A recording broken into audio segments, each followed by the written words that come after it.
আসসালামু আলাইকুম। আগামী 16 ফেব্রুয়ারি 2019 শনিবার ঢাকা বিশ্ববিদ্যালয় ফিনান্স বিভাগের অ্যালামনি অনুষ্ঠান ঢাকা বিশ্ববিদ্যালয়ের জিমনেশিয়াম মাঠে অনুষ্ঠিত হতে যাচ্ছে।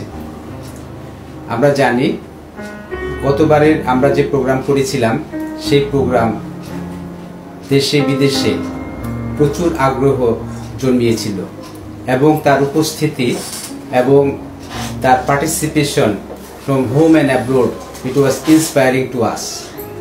আজকে আমাদের কিন্তু সময় আর বেশি নেই, তা আমি আশা করব যারা এখনো রেজিস্ট্রেশন করেননি তারা অতি দ্রুত এই রেজিস্ট্রেশনের মাধ্যমে এই কার্যক্রমে অংশগ্রহণ করবেন।